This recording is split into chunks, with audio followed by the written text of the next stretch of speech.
The Life Journey to Yi. Chapter 17.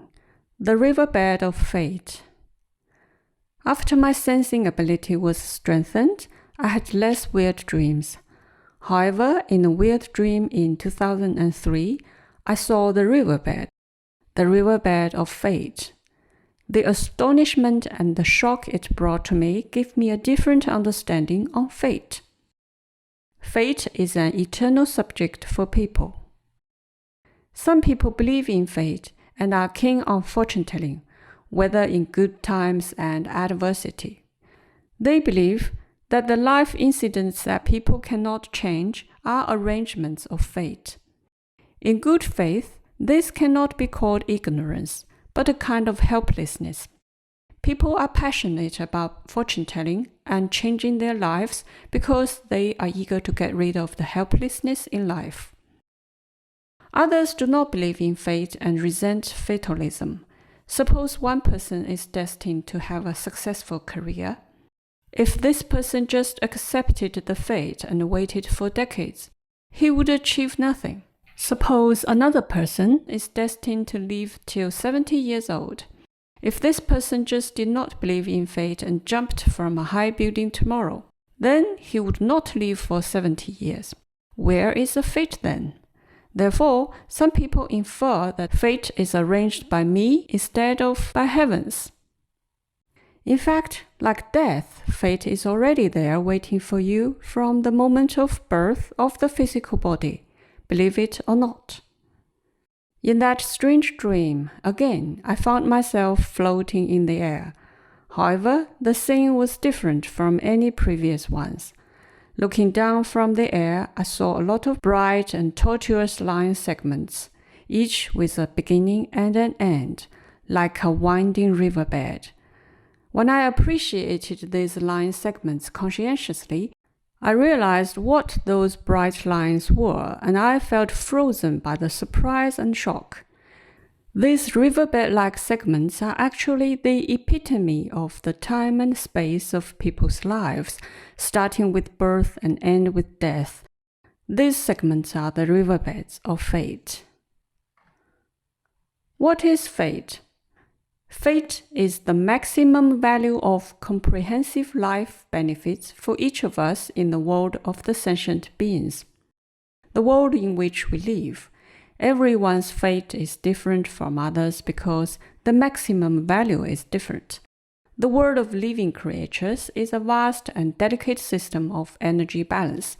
People who know and follow the balance will approach the maximum value, and any blind movement may cause deviation from this maximum value.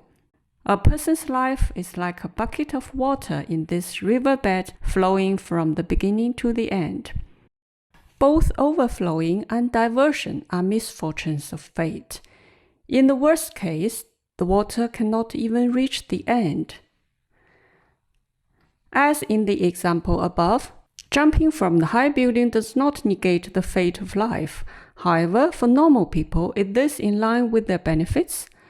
In another example, a person who accepts fate and just waits for decades, this person has deliberately changed the behavior pattern, which is in breach of balance and is also deviated from the maximum value of comprehensive life benefits. In this case, the person will of course achieve nothing after waiting for many years. When you are 20 years old, you feel that you can conquer the world and think nothing is difficult. How do you feel when you look back on this decade at the age of 30? What about when you look back when you turn 40? You might feel that you were young and ignorant. In a person's life, even if you travel all over the world, staying in the United States today and in France next week, you will eventually find that many tracks are actually zoned well. When you give a complete look at this fate riverbed from the starting point to the end or vice versa, you will understand what life is destined mean.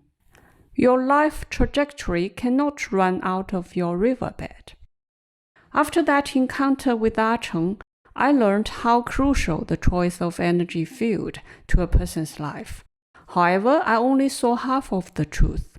Of all the turn points of Archon's physical life, the trip to Shenzhen is an inseparable part of the riverbed, which is the other half of the truth, destination.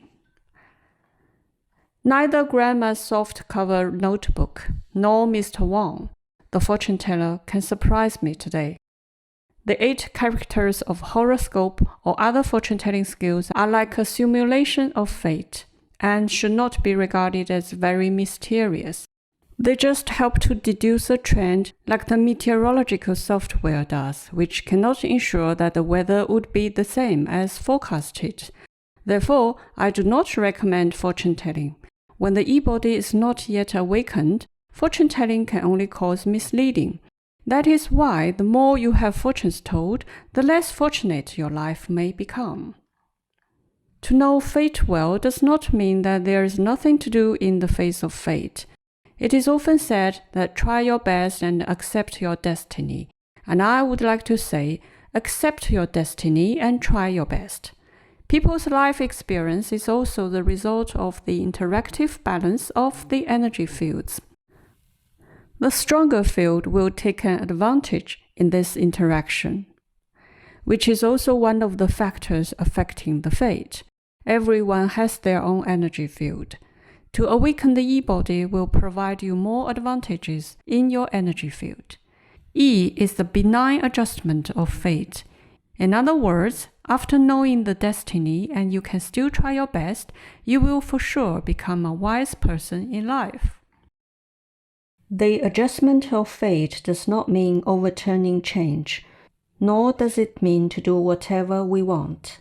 It means letting us learn to respect the balance, to grasp the turn points so that it approaches the maximum value of comprehensive life benefits. Only when we understand delicate balance in fate can we understand that life depends on fate, which depends on me.